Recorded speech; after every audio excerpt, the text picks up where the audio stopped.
Go. Hi everyone, I am joining Holly Wakefield today, and she is a physical therapist in the Shoreline School District, and I'm a physical therapist in the Edmond School District. And we have presented together in the past at wheelchair seating related classes and conferences. So we are presenting today together because a lot of this content is based on slides and content that we've developed in the past. And we are Zoom novices. This is our first Zoom presentation, so thank you for your patience as we figure out how to record a presentation. Please bear with us. And I have been doing wheelchair seating for about 15 years with adults and with kids in inpatient rehab, acute care, outpatient, and then home health, and then recently in the school district. And I've been doing it for about 10 years, also with adult inpatient rehab, adults in the community, adults in a clinic setting, and then pediatric clients, both in an outpatient seating clinic in a hospital, and then also in the community and through the schools. So here we go. Maybe. So by the end of this in-service, we'd like you to be able to list 2 parameters to consider when you are configuring a wheelchair seat specifically, and then also be able to describe 2 ways to make a manual wheelchair more or less stable. And then lastly, that if you're working with a manual tilt and space wheelchair, that you understand a couple of the differences between the pin and track style systems. So for our school district, I sent out a survey in January and asked a little bit about who you're seeing who uses a wheelchair. So we'll talk about that briefly at the beginning, and then we'll go through some highlights of wheelchair configurations and components. If you're interested in hearing more about the configurations or components that we're talking about, or you want to know about other configurations and components that we don't even touch on today, we do have a lot of other lectures in place and that we're creating that we're happy to share during this time. So in our school district, about 15 of you responded to say that 0 to 5 of your students on your caseload use a wheelchair at least part-time. And I think that's pretty comparable in the Shoreline School District as well. And then in our district, people who used wheelchairs tended to be younger, tended to be those who are preschool age up through 3rd graders. And in our district, I think we have a higher number of students in the upper grade level. And then lastly, when I asked which types of wheelchair categories your students are using, the most commonly used wheelchair was a manual tilt and space wheelchair. And I think in Shoreline, it's pretty divided evenly between power wheelchairs, manual tilt and space chairs, and then ultralight wheelchairs. And today, some of the configurations we're talking about apply to almost all types of wheelchairs, manual, power, different subtypes, but we won't be getting into a lot of details at all to do with AAC access or drive controls or switch access and some of the specifics to a complex power chair. And we'll talk more in generalities to do with configurations and components.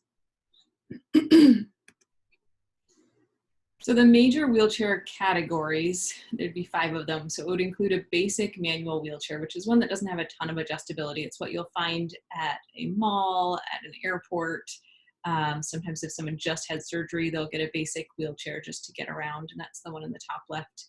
And that's a style of wheelchair that you can propel yourself, though it's pretty challenging because the wheels are not in a spot that's easy to reach.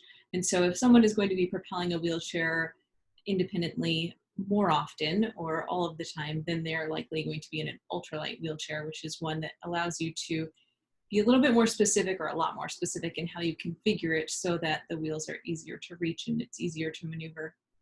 If someone is just needing a wheeled device to get around periodically throughout the day, then they may use an adaptive stroller. And that one won't have, there are different types of adaptive strollers that have different levels of postural support, but in the grand scheme of things, it's not going to offer very precise postural support. If you need more precise postural support and you're not able to propel it yourself, then you're probably going to end up in a manual tilt and space wheelchair, the one in the middle on the bottom. And then finally, there's power wheelchairs. And we wanted to highlight the fact that between regions and even in settings within the same region, People use a whole lot of different terms, which makes it really confusing to know what type of category of wheelchair we're talking about because of those differences. So I think one term that has become kind of a garbage term is a lightweight wheelchair. And a lightweight wheelchair, technically speaking, is actually a basic manual wheelchair. So basic manual wheelchairs could be transport chairs that have the really small wheels and are pushed by a caregiver. They could be a standard or lightweight wheelchair like the one in this picture that has minimal adjustability. Maybe you can raise the armrests up and down or change the leg rest height.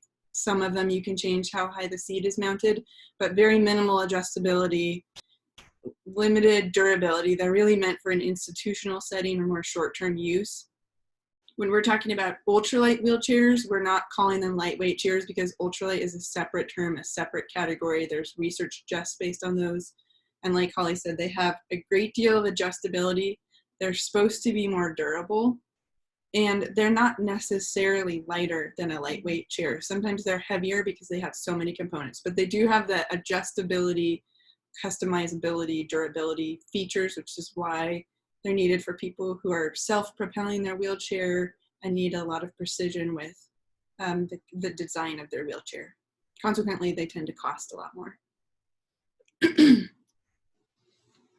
So in preparing this presentation, some people wanted me to take a step back and say what I even mean with the title saying when I'm talking about a configuration or component. So with that, a wheelchair configuration is along the lines of a geometry feature of a wheelchair. So it could be a linear measurement like a length or a height or width. It could be an angle like the angle of a backrest, the angle of a seat. It's not specifically talking about a certain wheelchair base or frame or brand. It's talking about angles and lengths on a wheelchair. And then wheelchair components are when you're talking about the specific parts and the brands. And so, for example, if I was going to describe this wheelchair, I might describe it as having a Roho Agility active carbon fiber backrest. That would be the component that I'm describing. If I'm going to describe the configuration, I might say I want that backrest to be attached to the wheelchair 3 inches higher than the seat cushion, or I want it to be attached so that the angle of the backrest is 10 degrees back. That would be the configuration. The component is actually saying this is the product that I'm talking about. And then I think since we've both worked in a number of different settings, I think the question comes up in almost every setting where we've worked that therapists are not really sure what's the job of the therapist versus the wheelchair rep. And they're also not sure where their role is in the therapist setting that they're at. So for example, sometimes in home health, people assume that a wheelchair is going to be ordered either on inpatient rehab or in an outpatient clinic setting. Or sometimes in a clinic setting, therapists have minimal time with a student or patient. And so they're taking their best stab at ordering equipment, but they don't know the student very well and don't spend extensive amounts of time with them. I think in a school setting, the concern could be maybe that the therapist is perhaps not adjusting or ordering wheelchairs very often, or feel like they don't necessarily have a lot of training or mentoring in this area. And so again, sometimes they'll bump wheelchair modifications and orders to other settings. But one of our shared passions is equipping therapists across the entire continuum of settings, so that if any of us is working with a child or an adult with a disability who uses a wheelchair, that we all have more skills to meet their needs because their wheelchair is an integral part of their lives, their impairments, their activity limitations, their participation restrictions.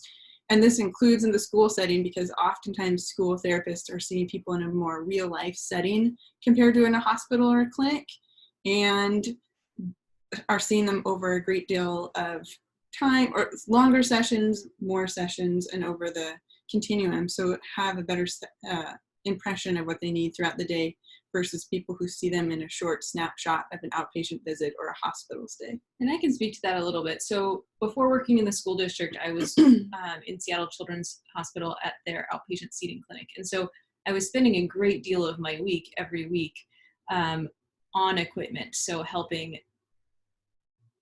students day in and day out get equipment. So I was very practiced with wheelchairs and equipment and knowing what was around.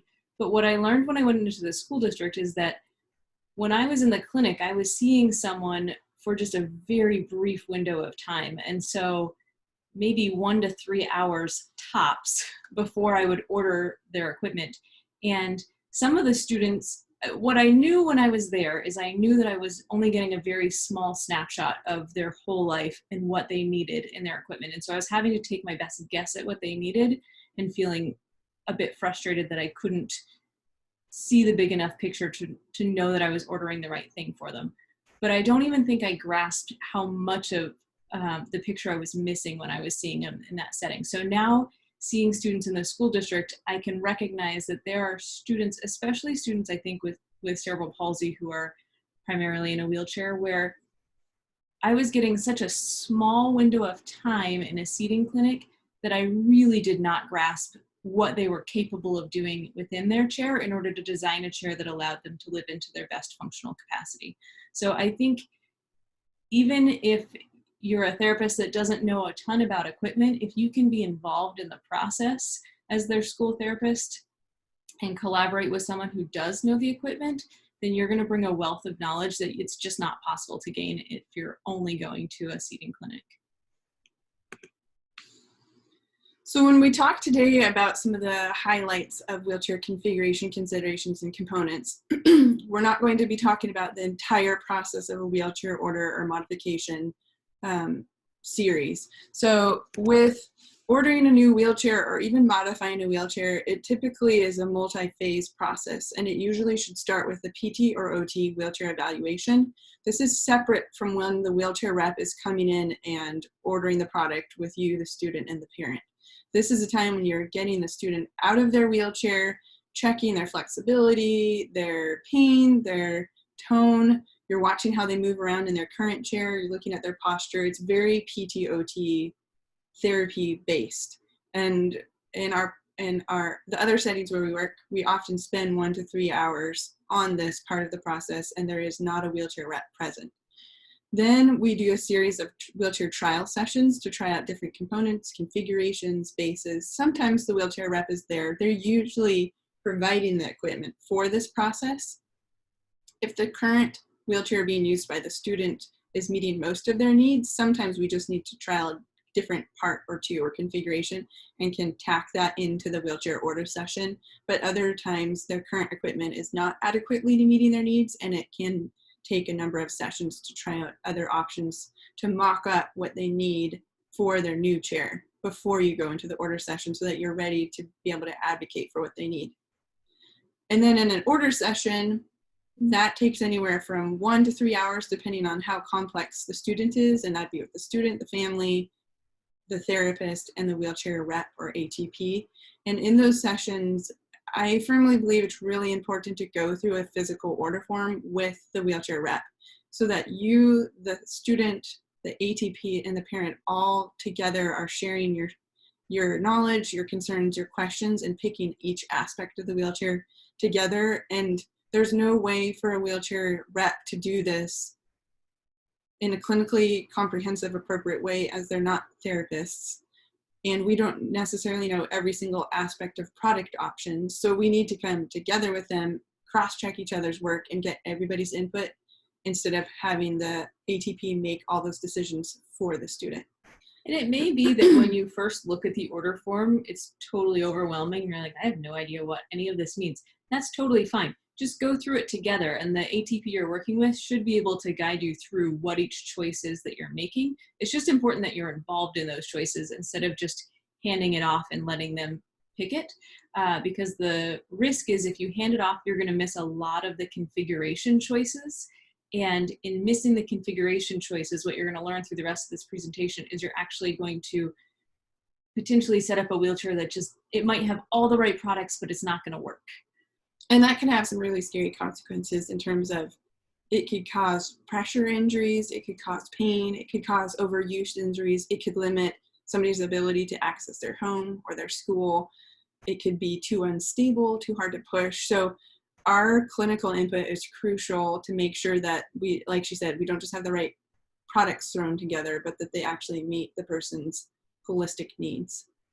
And then we're not going to talk today about different tips on how to justify specific components or configurations, but the more that you do it upfront initial evaluation that's thorough, and a lot of trials, the more ammunition you'll have to write a really thorough letter of justification that highlights the configuration component considerations that you've been looking at through the whole process. And then we both really strongly believe that you can't just stop there. If you get the equipment ordered and funded and then you're not physically present for the fitting session, it kind of can still all go to pieces. Mm-hmm. Because sometimes what you ordered is not what's actually delivered, like components are swapped out or missing, or they're the wrong dimensions, or the person has changed while they've been waiting for the chair to come. So again, this is another phase where pressure injuries can happen, postural deformities can happen, overuse injuries can happen if we're not there adjusting these wheelchairs with the wheelchair rep or tech to make sure that it meets the user's current needs. And I think that this is a struggle across the whole country in all different settings, but the gold standard of the best practice is that the PT or OT is present and that the wheelchair is never dropped off without us present, so that we are there looking to make sure it's what we ordered and it meets the needs.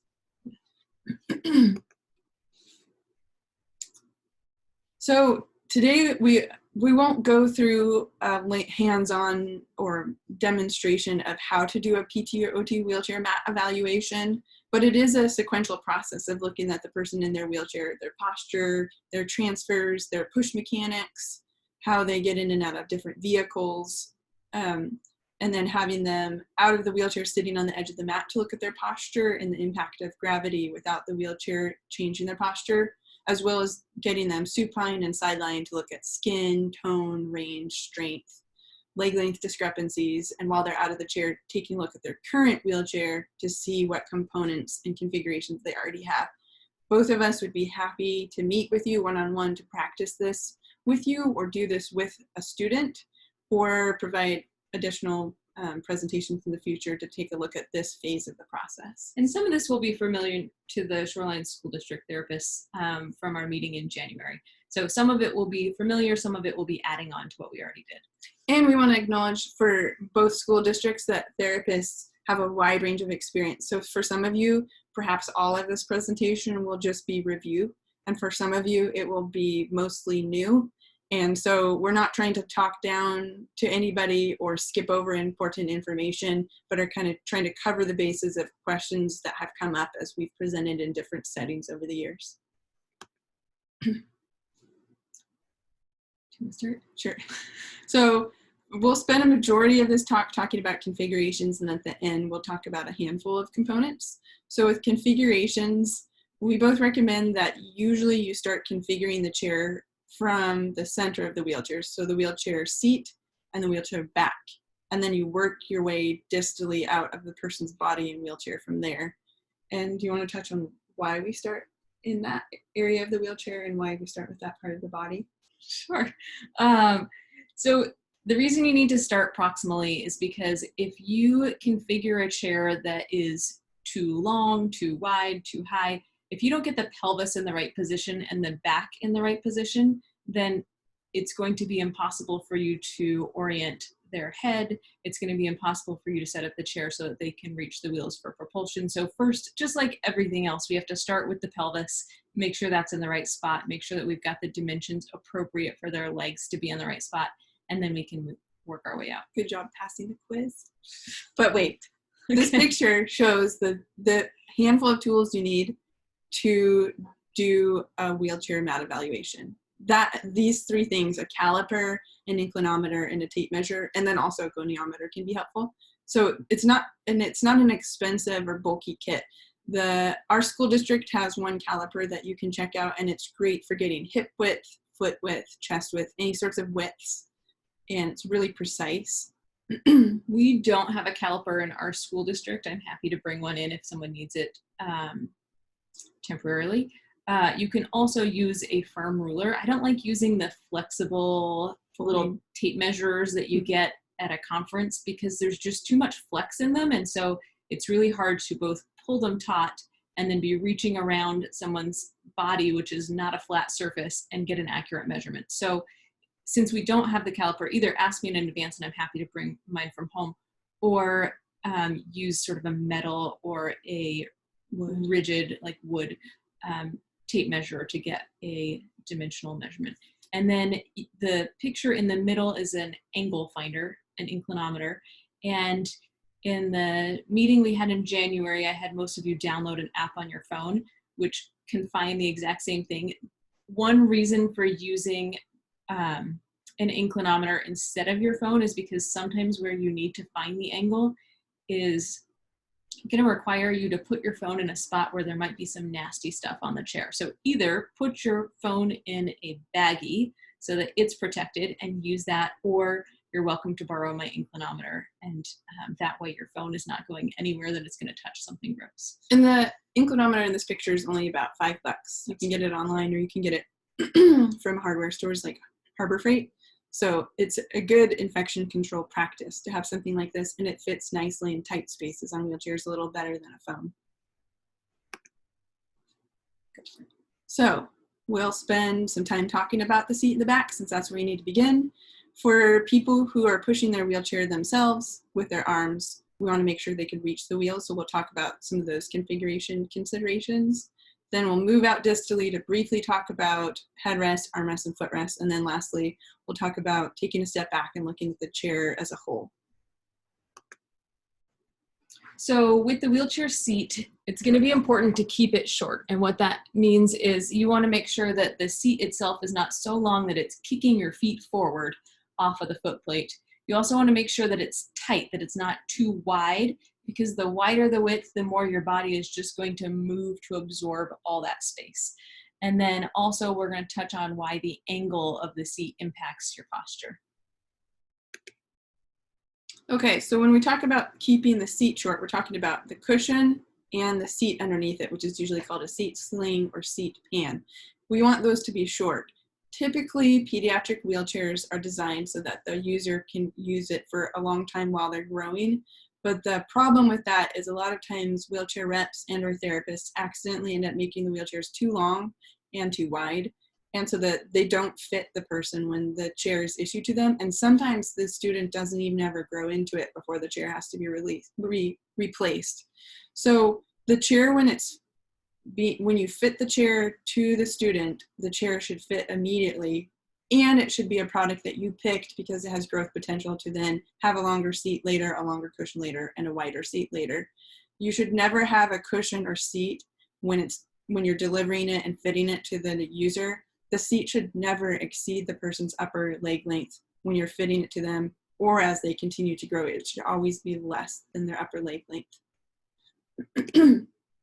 So the way to measure an upper leg length is to have someone, we tend to measure it, I measure it both when someone is laying on their back and then when they're sitting up. And so I always start with when they're laying on their back, because that's going to make sure that they're not sitting with a posterior pelvic tilt, which would make it appear that they have a much longer upper leg length than they actually do. It can increase it by a few inches. And so that's, if you use that measurement, you're going to end up with a seat pan and seat cushion that is too long, and therefore it's going to pull them into a posterior pelvic tilt and prevent them from sitting upright. So if you get them in supine, the surface that they are on, if it's a firm surface, is going to support their pelvis in a neutral posture. And then you can go ahead and bring them into a seated, you can simulate a seated position. And then you're going to measure the distance from the top of the table or mat that they are laying on to the back of the calf. You're always going to measure to the back of the calf, because that is going to be the part of their body that is going to stick out further than the back of the knee.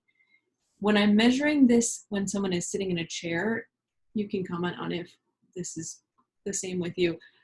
So when I'm measuring them supine, I'm measuring to the back of the calf. When I'm measuring them sitting, I'm also measuring to the back of the calf, but I tend to measure on the medial side of their leg, because for whatever reason, the medial hamstring tendon seems to stick out a little bit differently. And so I find that they're going to have a shorter upper leg length if I measure medially rather than laterally. It's going to appear longer.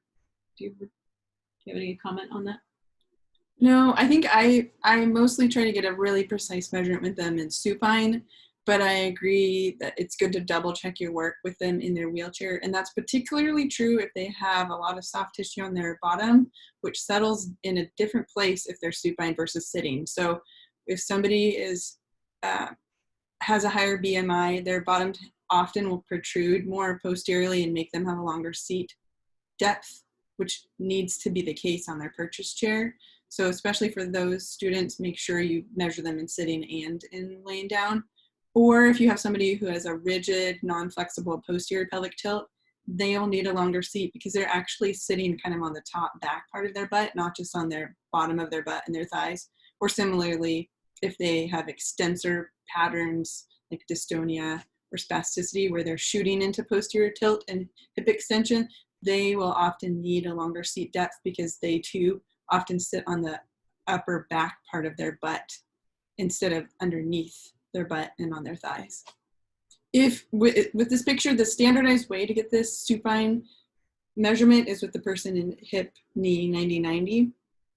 But if they don't have that range, then do adjust it and just chart what position they were in when you took this measurement if they're going to be pretty far off from those angles in their purchase chair. Particularly if they have limited hamstring range.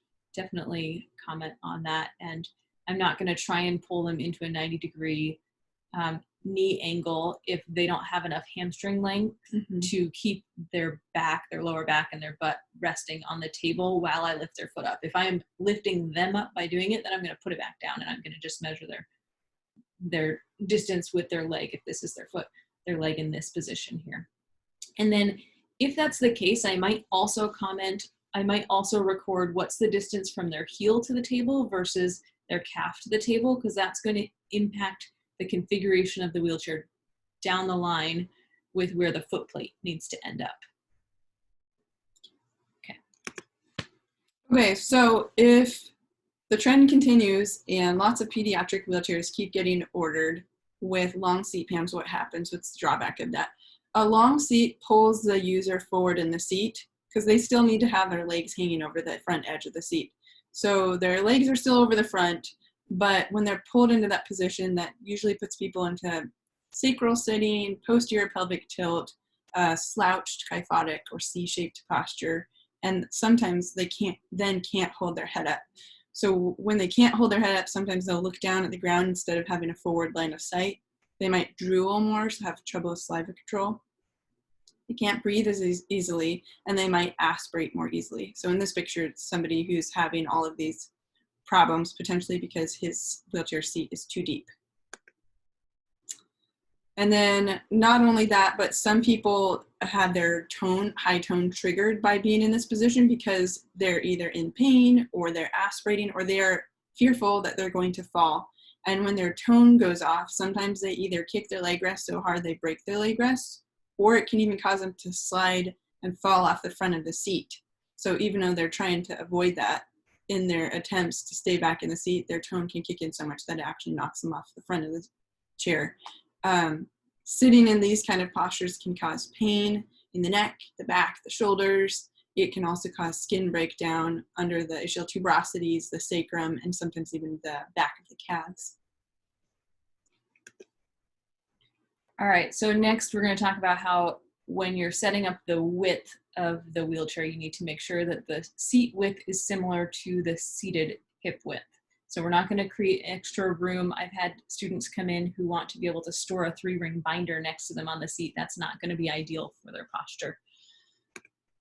So this is going to be important for two things. And we're going to talk about why it's important for propulsion first. So when you are thinking of propelling a wheelchair, the wider you have the seat width, the wider the wheels are going to end up.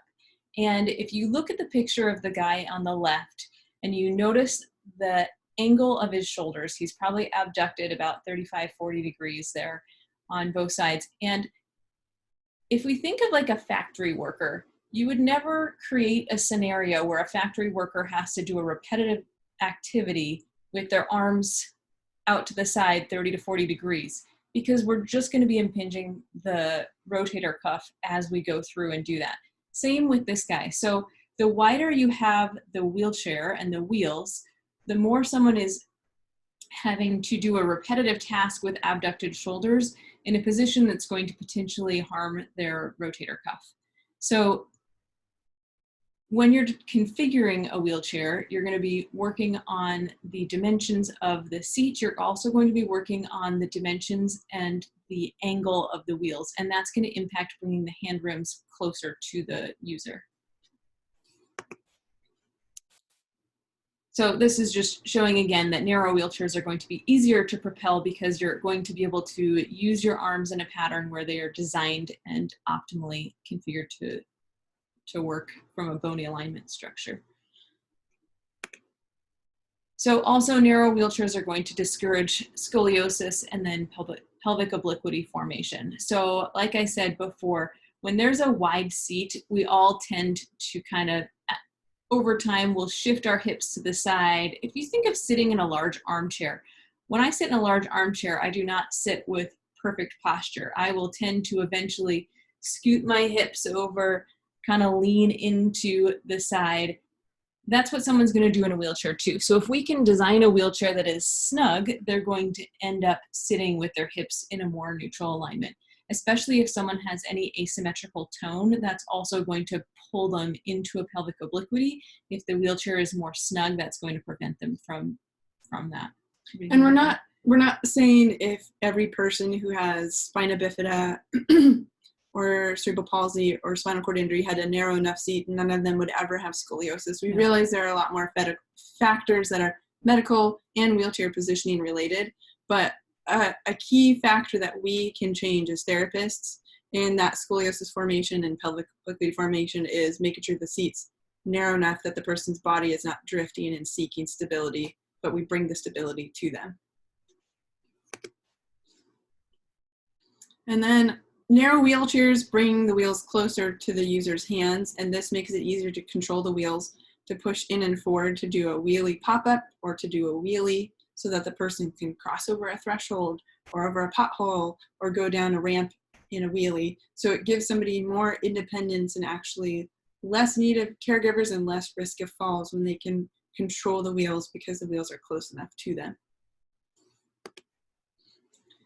If some of you would like to have your students be able to learn how to do wheelie pop-ups and other wheelie skills to get around the school, get around at recess in particular, getting around at field trips, a lot of OT and PT programs have minimal training for students on how to learn to teach these skills or how to coach through wheelie-based skills. And so a lot of people have limited exposure and they're not sure where to begin. So the Nielsen Foundation provided a grant that went to the Spinal Cord Injury Empowerment Project at the University of Washington Medical Center. And so Holly and I were both involved in a series of films that are open source. They're each 1 to 7 minutes long. And they're designed for therapists, but also for wheelchair users to get exposure to key wheelie-based skills and transfer skills for people who use ultralights. And so the link on this page takes you to those open source training videos, or you can even just go to YouTube and look up SCI Empowerment Project. So the seat angle, which is the angle of the seat pan, so that solid yellow line relative to the floor, the angle at which that is higher or lower is referred to as the seat incline. And that angle is going to impact pelvic tilt and overall posture. And part of how it impacts overall posture is by stabilizing the pelvis through positioning of the femurs. And so if you can sit and cross your legs, so you've got one leg crossed over the other, and then try and tilt your hips forward. So try and go into an anterior pelvic tilt.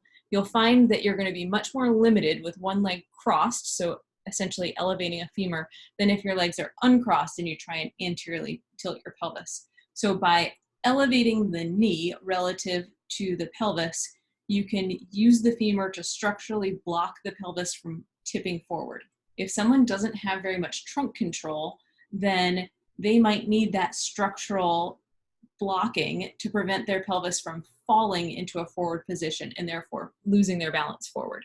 So when you configure a wheelchair, it's important to pay attention to the seat angle and then how that impacts someone's postural stability and overall postural alignment. You don't need to know the ins and outs of how. You just need to be able to look at them, try different angles, and then figure out what seems to work best for each individual student. So you probably all have more experience with working with AFOs than wheelchairs. Most physical therapists do. And so when we're thinking of an orthotic, we know that when we're using an orthotic, we need 3 points of contact. So with the AFO on the right here, we've got support behind the calf, we've got support underneath the foot, and then we've got a strap that holds them in at the ankle. Those 3 points of contact, 2 on one side, 1 on the opposing side, is going to, in this picture, prevent the foot from entering into plantar flexion. That same concept of an orthosis can be applied to a wheelchair. And so with a wheelchair, we're going to have the seat being the backrest and the cushion, including the angle at which they're hitting the person relative to gravity, and the length dimensions of how far forward they are going under the thighs and how far up the back they're going. That's going to impact, that's going to control their body from one direction. Gravity is what's going to control them from the other direction. You could also argue that a seatbelt could do it, but in this case, we're going to use gravity, not a seatbelt, for the orthotic control with a wheelchair. And so with the back, you're trying to get gravity to hit the person's torso in a way that it allows them to relax into an upright posture. So being able to rest in your best posture would be how one wheelchair manufacturing company describes it. And so with a backrest, if you can give someone low back support so that the top of the backrest is hitting the part of the back sort of at the thoracolumbar junction, then ideally gravity, and you can angle that back often about 5 degrees, then often gravity will help someone just rest into an upright posture. And you can play around with you sitting in different chairs in your home at this point, because we're all stuck in our homes, or when we're allowed out of our homes. Try sitting in different chairs out at restaurants, in the school, whatever, and just pay attention to where is— Not at restaurants. Not right now. Yeah. You can pay attention to where is the backrest hitting you? So how high on your back is it? And then what is the angle? How much lumbar support does it have? And does sitting in that chair, when you just relax your body, does your body collapse forward, or does it tend to just relax in upright posture? We're trying to create a wheelchair that relaxes in an upright posture by using gravity to our advantage. And so basically we're saying, instead of telling a wheelchair user that, nagging them to sit up straight all the time, or just assuming they never could sit up straight at all because of their specific impairments, instead you're trying to figure out how can you use the wheelchair as an orthotic to prop them in upright so that they don't have to spend all of their attention and focus and energy through the day just trying to have an optimal posture. Similarly, an AFO can be designed well or poorly in a shoe modification to allow somebody to have their joints stacked, to be able to stand upright and to take long strides. Or you can make an AFO that accidentally puts them into more of a squat position and worsens their gait deformities. A wheelchair and AFO can cause more deformities or prevent deformities. So Dr. Hastings has spent a lot of time researching how to apply this in the context of wheelchairs for people who have a paralyzed trunk, so people with spinal cord injury. And Dr. Christy Bjornson, who some of you know, has really focused in on these angles and the same principles for gait mechanics in the context of modifying shoes and AFOs. And what I described with using gravity to harness an upright posture, I'm going to say that when you have someone with high tone, some of that goes out the window and you have to use different principles. So when you're looking at the seat incline and the backrest position, like Holly said, you're trying to, instead of control the ankle joint with an AFO, with a wheelchair, you're trying to control the pelvis and hip area with the wheelchair. And if somebody has low tone or normal tone, and normal flexibility in their trunk and hips, the goal is to get them in slight anterior pelvic tilt. However, as you know, there are some people who don't have the range in their hip or trunks or have high tone, and some of them have to have a neutral pelvis instead of slight anterior tilt, or they might even be rigidly stuck in a posterior pelvic tilt. So again, some of the principles we're talking about, like where to begin with the seat incline or where to begin with the back position, assumes that their tone is not prohibitive with picking those angles and that their range allows for those selections. And those are two things that you're going to need to figure out when you're doing your mat evaluation initially. So before you even try and figure out how do I put their pelvis in an optimal position with the wheelchair as an orthosis, you first have to figure out what is their body even capable of from a tone and a joint perspective. Now we don't want to go further. There we go. Okay, so Dr. Hastings' research, like I said, focuses on people who have a paralyzed or fairly weak trunk and legs, and who have normal or close to normal range in their spine and in their hips, and need to be propped in an upright position. With these wheelchair users, start with their seat at a 14-degree incline. If it doesn't work, then that's where you're having trial sessions to increase or decrease that angle of the seat or change the backrest size and position. If somebody has normal range in their trunk and hips, but they have fairly normal strength in their trunk, so they're not needing to be propped into upright, they don't need such a steeply sloped seat to prop them up. And they might not even be comfortable in that or might develop hip flexor contractures. So you want to back off on that angle and instead start with a 7-degree seat incline for those wheelchair users. For example, somebody with an amputation or really low level spina bifida or spinal cord injury, or sometimes people with cerebral palsy might have a fairly strong trunk and don't need a really steeply sloped seat to prop them in upright. And like we've been saying through the last several slides, all of this needs to be adjusted if somebody does not have normal range or does not have or has a high tone pattern. So when you're finding the seat incline, the first thing you're going to do if they have a wheelchair already is you're going to take their cushion off and you're going to find the metal seat rail underneath the cushion. If they have a fabric seat sling, so the part in the middle underneath their cushion, if that is fabric, it's often very loose and slung out, and that's not going to give you a very accurate measurement. And so I will go on the side of the chair on the metal part of the frame, and I'll put my inclinometer on there, and I'm just going to see what the measurement is. So relative to a horizontal line, where is the seat incline? This is something that is not mentioned on wheelchair order forms. So when you get to the part where you are going through an order form to design a chair for your specific student with the ATP, there's not going to be a spot where they say, okay, what's the seat incline you'd like? And so you need to take this information, and we're going to tell you how to then take it and apply it so that you end up with a seat incline that you're intending based on other measurements that are on the order form. So you're going to use an inclinometer, just like we just said, and then you're also going to use math. And thankfully, you don't have to do the math because Elisa did it for you. So don't panic. Don't panic. It was trigonometry is a little tricky, but she figured it out with someone else, not me.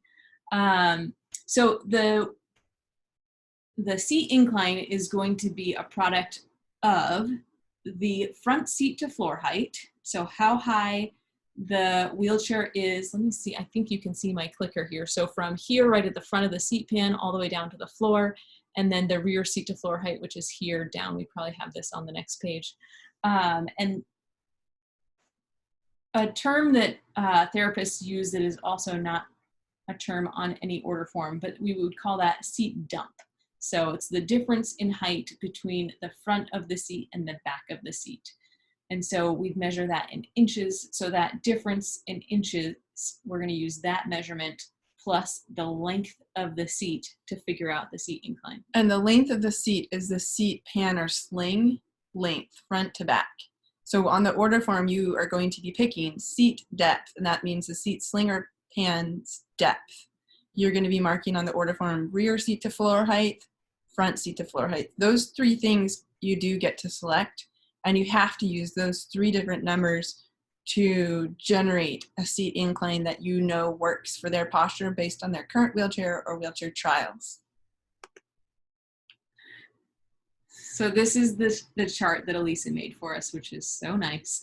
And we can make sure that both school districts have a copy of this on Google Drive, so you don't have to come to this specific spot in the presentation to find it. But basically, so dump, so the difference between the front seat to floor height and the rear seat to floor height measured in inches. Often it's like 3 inches-ish for some. So let's assume that it's 3 inches, okay? That difference. And let's assume that you've got someone with a paralyzed trunk. So you want about a 14-degree seat incline. You're going to go down on the chart in under 3 inches until you get to 14.5 degree seat incline. And then you're going to come over and you're going to find seat depth. Seat depth is 12. I did that backwards. Okay. So never would we start with the dump and then work back to, oh, what do we want our seat depth to be? We would always work with seat depth and then figure out our dump. Because like we talked about earlier, you picked your seat depth based on their upper leg length. So that factor you can't play around with. Their legs are what they are. Yes. So you have to start with seat depth first. So if we have a 12-inch seat depth and we know we want to have a 14.5 degree seat incline, which we're going to start there with our trials, and then we're going to see, does that actually facilitate good posture and postural control? If it does, then we're going to go up and we're going to say, oh, I need a 3-inch difference between the rear and the front seat to floor height. If when you're playing around with it, you're like, that does not work for my student, figure out what does work. Do they need more or do they need less? Whatever you decide they do need, like when you get them in a spot where their posture looks good, then take them out of the chair, take off their cushion again, measure the incline of the seat, and then go back to this chart and say, okay, I know I need a 12-inch seat depth based on their upper leg length. I know I need, let's say, a 10-degree seat incline. That's what they do best with. Then you're going to go down and you're going to say, okay, 12 inches, we need about 10. We're going to call it 9.6, and we need a 2-inch difference between the front and the rear seat to floor height. So that's how that works. And then this always begs the question, okay, fine, now I know what size dump I need, but what does that correspond to with picking the rear seat to floor height in the front? I know they need to be, say, 2 inches different, but how do I pick them? The rear seat to floor height is usually the most crucial number, more important than front seat to floor height, because the rear seat to floor height is saying how low between the wheels is the user going to be sitting. We want them to be able to easily reach the wheels in an optimal shoulder alignment. So we don't want to put them too low or too high and mess up their push mechanics and harm their shoulders. So another piece of wheelchair trials is figuring out rear seat to floor height first for push mechanics. And then with that number, say it's 15, you know now that you probably need the front seat to floor height to be 17 to get the 2 inches of dump. So usually don't mess with then suddenly raising and lowering the rear seat to floor height away from their optimal push mechanic position. Instead, try to find a way to maintain that so that you protect their shoulders, and see if you can instead play around with raising or lowering the front seat to floor height. Particularly with kids, it gets a little bit more tricky with adults who have longer lower legs. And the nice thing is with manual tilt and space chairs, you don't have to worry about this because you're going to change the angle all day, every day. Same with power chairs. Yeah. Okay, so now that we've talked about the seat and the back, we're going to move on to rear wheel access. But we haven't talked about the back enough. We'll talk about it a little bit. There you go. All right, we'll talk more. Take it away. So for the backrest configuration choices, you're going to be figuring out how tall the back is, and usually that means the shell. So the plastic, carbon fiber, metal, whatever's hard, how tall is that piece of rigid material from top to bottom? That's the backrest height. The padding might extend further above and below. You also need to pick the wheelchair width and also the backrest width. Often on a wheelchair, you may be getting a seat that's 16 wide and a back that's 16 wide. It's not always the case, but more important though than that outer width of the backrest is the inner width of the backrest. So how tightly is it contoured if the backrest has some contouring? Because you don't want to get a new backrest and find out the person's trunk is actually wider than the inner width of the backrest, so they can't settle into it and get support, and instead they're getting pushed forward by the backrest. And then in addition to picking the shell height, you need to figure out the mounting height. So how high up on the canes or rails of the backrest is the back mounted? So there's a lot of different ways to measure that. One of the ways is you could go from the bottom of the backrest shell to the seat sling, or from the back to the ground. You just need a consistent way to measure it for the particular student you're working with. Second, besides the mounting height, oh, go ahead. And I would just say, find a consistent way that you're going to measure it, and then make sure that you are communicating in a consistent way to the ATP you're working with, and so that you can then tell the wheelchair technician who's going to put all the components together where to attach and what angle to attach. And for the angle, most backrests have some angle adjustability built into the hardware of the backrest. But you can also change the angle of the backrest by changing the wheelchair back rail or cane angle. And often both of those need to be adjusted. You don't want to just severely recline a backrest and leave the canes vertical and sticking into the person's trunk and arms. You also don't want to overdo it with reclining the back cane so that the backrest is mounted too far behind the seat, so the person's bottom is not even supported, or their low back's not even supported anymore. So you need to figure out both the cane angle and the back shell angle together. And those angles are called recline angles. So there's seat incline, back recline. And when you're documenting what your back recline angle is, so when you've set up a demo chair where you're like, this is what I want, this is what I want to order, then you're going to want to take your inclinometer or your phone in a bag with the Bubble app on it, and you're going to measure the back shell. You're going to put it against the back shell, and you're going to say, this is the angle I want.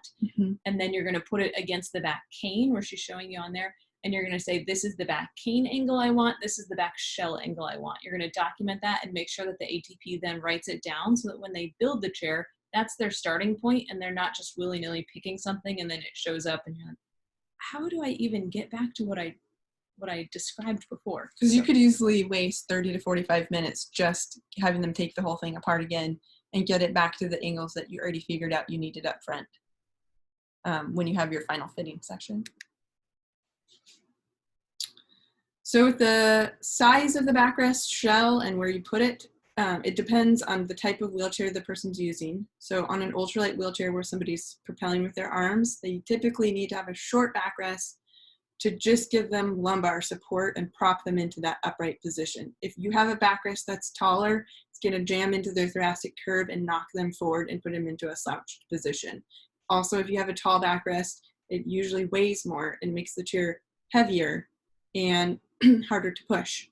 So for ultralight users, usually the top, like Holly said earlier, should be ending at around the thoracolumbar junction, versus if somebody's in a tilt and space chair or a power chair, where they are maybe riding in the chair every time they're transported, or they're doing tilt or recline and they need full trunk support, then usually the backrest needs to go up to the top of the scaps or even the top of the shoulders. So it needs to be a lot taller and heavier to support them during transport and during tilt backs. For the bottom of the backrest, therapists and ATPs are notorious for putting the backrest on the chair too low so that it goes all the way down to the cushion or even down below the base of the cushion. Usually the bottom of the backrest should be at or slightly above the PSISs because you're trying to block and cup the pelvis in that slight anterior pelvic tilt. If you bring it down too low, you're going to shove them into more posterior pelvic tilt and start scooting them off the front of the seat. So usually you have the base at or slightly above the PSISs to facilitate an upright posture. All of the angles and mounting heights of the backrest, though, ultimately should be trying to put the person's shoulders and head in as upright of a position as they can tolerate. So again, it takes some time trialing different sizes and angles to get it right. And I would just add that I think 100% of backrests, backrests that I have seen that are not custom molded have a flat metal piece to it or plastic piece to it. So The shell. the backrest shell is always flat. They don't curve. When you sit in most chairs, they have a lumbar curve or contour to them. Like a desk chair. Right. So since these don't, if you put it all the way down till it touches the cushion, then if you think of that lumbar area, if there's no lumbar support in there, then if it is going all the way down to their butt, their back is just going to flatten into that and they're going to roll back into a posterior pelvic tilt. And so you have to mount it up higher so that you can actually bring it forward and cup them into a neutral pelvic alignment or slight anterior pelvic alignment instead of allowing them to just roll back and find that space and fill that space. The other reason why this is really nice is because I'm sure many of you have had this same problem that I go and I look at someone in a chair and I can't quite tell if their butt is all the way back in the seat or if it's scooted forward. If there's a little bit of a gap between the cushion and the backrest, it helps me to be able to see, are they scooted all the way back or have they slid 2 inches forward on the cushion? And that's why all of a sudden the wheelchair looks too small and they're in a slouched position and I just need to tug their hips back if they can't do it for themselves. You might think when you hear that, well, wait a second, I don't want them to, have everybody seeing their rear end and all that. So you can get what's called a privacy flap or a shield that blocks it so nobody can be just looking at their backside. And it's just a square of fabric that's black and has Velcro, so it attaches to the bottom of the backrest and the seat to just be a flap to cover their bottom. But especially if someone needs a caregiver to help them get in and out of their wheelchair and get positioned in their wheelchair, it's going to be much easier for a caregiver to get them positioned appropriately if there's a gap between the backrest and the cushion. Okay, so as we wrap up the seat and the backrest section, we wanted to take a minute to talk about how those things come together. So you're picking a back incline, you're picking a seat incline, and the back versus the seat angle is called the seat to back angle. The seat to back angle cannot force somebody into more hip flexion or anterior pelvic tilt than they have, whether that be because of pain or because of tone or limited range in their hip joint. So again, early on when you're working with them at the beginning of the process and you have them out of their chair, figure out what their true hip flexion is, meaning neutral pelvis, bring them into hip flexion and palpate to make sure you're not accidentally posteriorly tilting their pelvis or causing an obliquity. Some people, as they go into their end range of hip flexion, start to tip into a pelvic obliquity and back off from that pelvic obliquity and back off from the posterior pelvic tilt to get their true hip flexion, because that true hip flexion is going to be the number that you need to use to figure out what's their tightest possible seat to back angle. You don't want to put them in more hip flexion than they have, and don't even actually put them into their end range hip flexion. That's going to trigger pain, tone, and skin breakdown. Back off even another 5 degrees from there. So for example, if somebody's hip flexion is, they can go from 0 to 85 degrees, then I don't want to have a seat to back angle of 90 or 95 degrees because, did I just say that backwards? You did, yeah. Just said that backwards. If somebody has 85 degrees of hip flexion, then you want a seat to back angle of at least of 80 or less. Did you say that backwards? Maybe not. If you can come up to 85 degrees, you can't get into 90 degrees. Yes, you need a more open, you need a larger seat to back angle. We're saying it backwards. We'll have to show this in another diagram in a future slide. Yeah, I think so. Not today. Okay, so now we are moving on to reaching the back wheels for people using ultralights. Okay. Go ahead. So with ultralights, we want the wheels to be easy to reach so the person can go fast. Yes, this is a picture of people doing wheelchair racing. However, their everyday chair should also be easy to use to allow them to efficiently propel. So pushing wheelchairs should not be, we shouldn't design a wheelchair so that it's designed to be an exercise for someone. Just like walking around is not so hard for most of us that are watching this video, pushing a wheelchair, we can set it up so it's not so hard for someone if we pay attention to the components and the configuration. So this wheelchair pictured here is way too heavy. So I've never picked up this wheelchair. I've only seen this picture, but when I look at it, I can visibly see that there's a lot of bulky items on it, components on it. And so for this child to be able to push it, I can tell that it is going to be too heavy. Also, those rear wheels are pretty far back, and which is going to make him have to reach back with shoulder hyperextension, twisting, so internally rotating, pronating his arms and reaching back to get to the wheels to propel. So when you're propelling a wheel, you're going to be coming up usually to the top of the wheel. These are so far back for him that he's probably going to be right here on the front of the wheel in order to reach. So we're going to try and set up a chair. Go ahead. Before we go to the next slide, we're going to set up a chair that's easy to propel, similar to how walking would be easy for somebody who's able-bodied. We're physical therapists. We're not against exercise at all. And we're for endurance training, but the wheelchair that they need to use to do their basic everyday tasks should not be forcing them to have a strenuous way of moving around all the time. They shouldn't have to be lagging behind their classmates going to another class, or keeping up at PE, or keeping up at recess and being slow and exhausted and distracted by that. They should be able to move as efficiently as possible for their body or their diagnosis. And then we should look for other ways for them to exercise. Maybe that could be wheelchair racing, but that's with a specific type of wheelchair and technique. But for a lot of people, it means swimming, doing all sorts of different adaptive sports, and finding other ways to exercise. That's not taking away from their ability to participate all day, every day in their normal routines, and is in different movement patterns, so we're not encouraging overuse injuries and pain just by getting around every day in their chair. So if getting around the school and keeping up with their classmates is a strenuous exercise for them, then we might be needing to look at, is this the right piece of equipment, or do we need to shift so that they've got something easier to move around in? So like I just said, a wheelchair should not be causing overuse injuries because it's so difficult to propel, either because it's so heavy or the wheels are out of reach. So for example, this little boy is in a chair where the seat's too high, so it's hard for him to reach the wheels because he's sitting too high above them, and the seat's too wide. So like Holly talked about before, he has too much shoulder abduction. He might have too much shoulder internal rotation. Sometimes people will shoulder shrug or hyperextend their shoulders. So a lot of the things that we're doing are to protect against overuse injuries. And it appears that those armrests are a physical barrier blocking him from actually reaching his wheels effectively. So when you're adjusting the rear wheel position, you're going to adjust it in all three planes. So we're getting back to a little bit of physics here, but don't worry about X, Y, and Z axes. Just remember that you're going to determine how high relative to the wheels you want your student to sit, or how low between the wheels you want them to sit, and then how far back you want the wheels versus how far forward you want the wheels, and how wide or how tilted you want the wheels.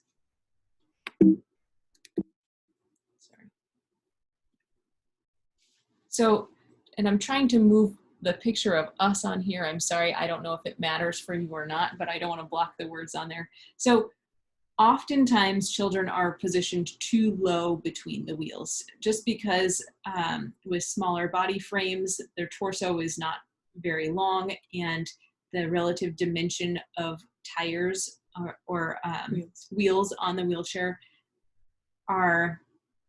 they vary by about 4 inches from the smallest wheel to the largest wheel that is going to span from 2-year-olds all the way to 90-year-olds. And so our bodies are very different sizes, but the torso height difference between a 2-year-old and an adult is going to be quite a bit different than 4 inches.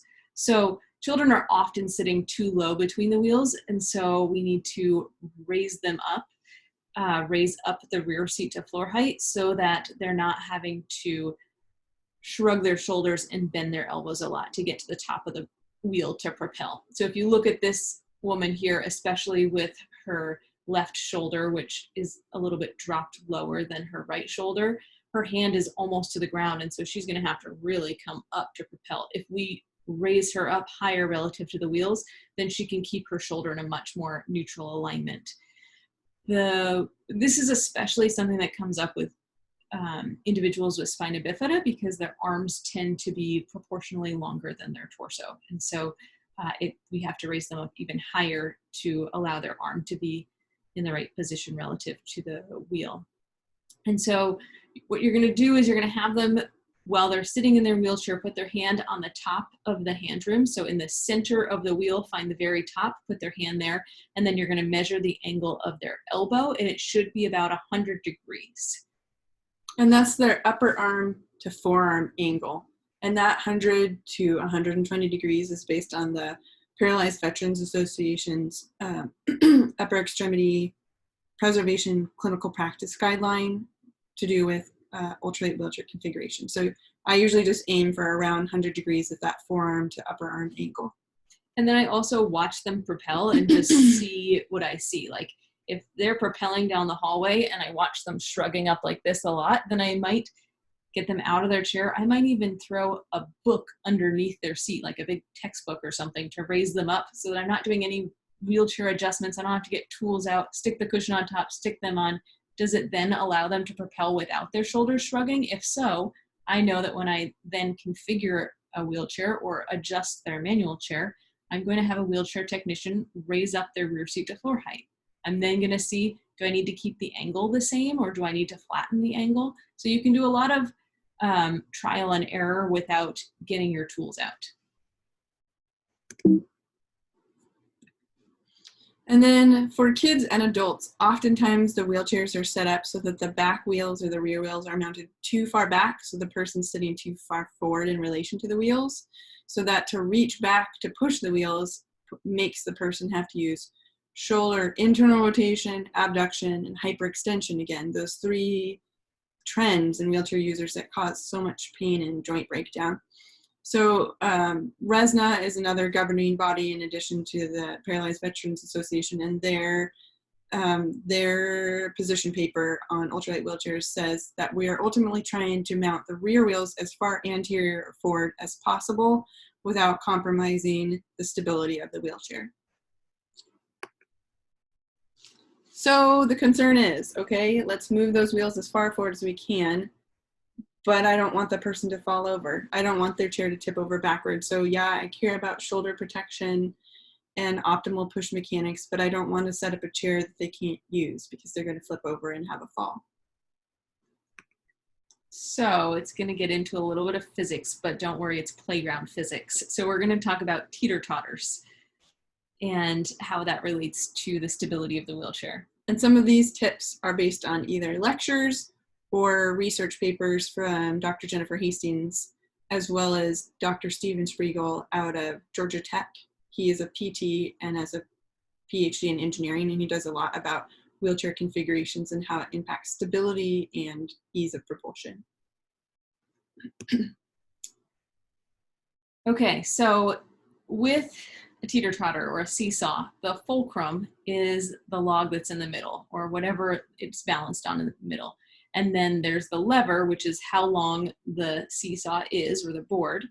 And then there's the weight of the child. And so if the child sits closer to the fulcrum, then they have a shorter lever arm and their weight is not going to be as offsetting to the other person. So it's about mass and mass distribution. And so if you look at this picture, something's wrong. Something is definitely wrong. So this is sort of an optical illusion, but in general, if we had a larger person on one side, like an adult on one side, and a child on the other side of the seesaw, we would need the adult to sit closer to the fulcrum and the child to sit further away for them to be able to actually have a seesaw motion. So yeah, basically when you think of a seesaw or teeter-totter, you have to think of mass, amounts of mass, and how far it's distributed from that fulcrum point. So let's bring it to the wheelchair. So with a wheelchair, the fulcrum is going to be where the rear wheel contacts the floor. So all of the mass that is behind that point is going to be effectively one side of the seesaw. Everything in front of that point is going to be effectively the other side of the seesaw. Ta-da! There you go. So the wheelchair and the user have to balance over the rear wheel. That's our goal, is to make it so that when they are propelling, they are efficient and they're not tipping one way or the other. So posterior instability, or the propensity to flip over backwards, would be when more of the wheelchair and the user mass is behind that fulcrum. Do you want to add anything before I switch slides? No, that's fine. Okay.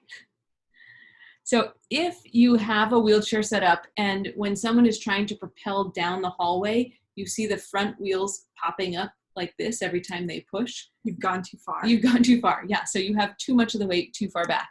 And so what you want to do is you want to have a wheelchair technician take the wheels off, move where the wheels attach further back, and then mount them again. That should move more of the student and the wheelchair frame in front of the rear wheels and make it so that they can glide down the hallway instead of doing little pop-ups down the hallway. And this is a time-consuming adjustment, but it's also a high-risk adjustment because if you put the wheels on without the proper tension, the wheels can come off or pull out of alignment. It could cause the person to fall and hit their head. So you'll want to have a trained wheelchair tech from a vendor do this adjustment for you, and so that you don't accidentally cause harm by trying to adjust this setting yourself. So here's the thing. It's important to not have the wheelchair bouncing down the hallway because that's not very efficient. But we do want to have the rear wheels far enough forward so that the user's weight, the student's weight, is balanced, centered over those back wheels and is not too far forward on the frame. If the wheelchair, if we've got the rear wheels a few inches behind the student, then all of the student's weight is coming on the front side of the seesaw, which means that it's effectively weighing down the casters. And so when you go to propel the chair, casters are the front little wheels. So when you go to propel the wheelchair, it's going to feel like a snowplow because there's so much friction from all of the weight underneath those front wheels that you're gonna have to work really hard.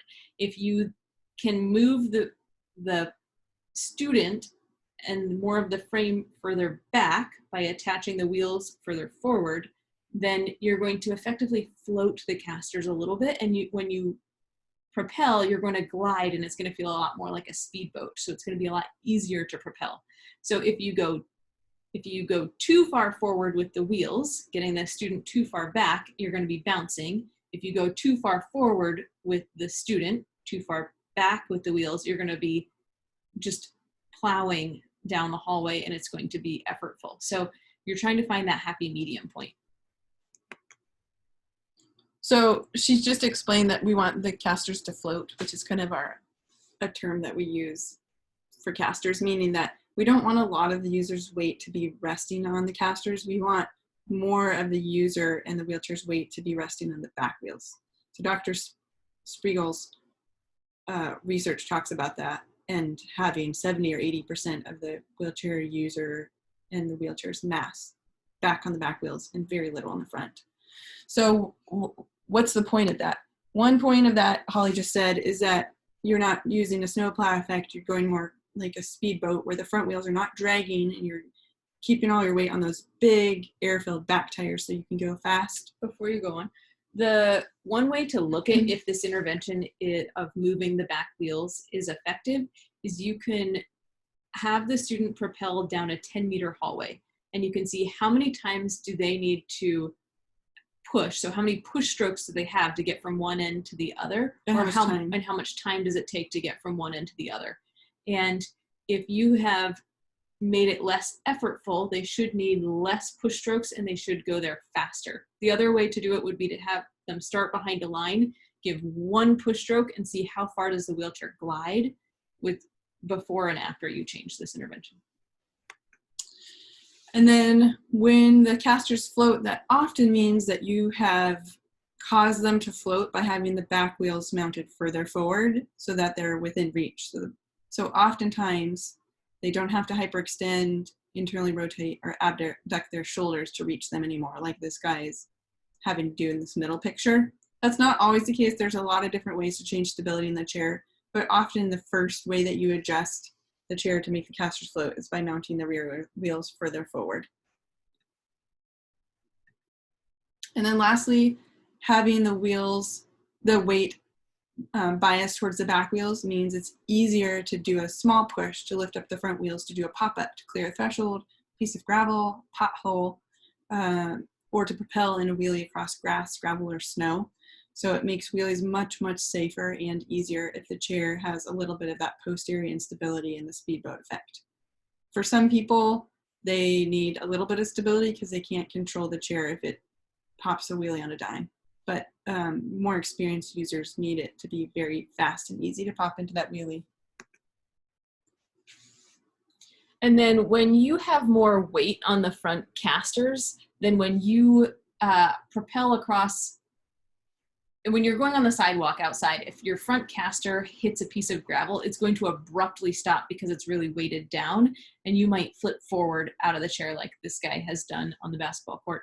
But when you have the casters floating a little bit or less weighted, then when you hit the bump, it's not going to be as drastic of an effect. And so you might just kind of bounce a little bit, but then continue over it instead of flipping your chair over. Believe it or not, ultralight wheelchair users tend to do forward tips and flips more than they do backwards ones.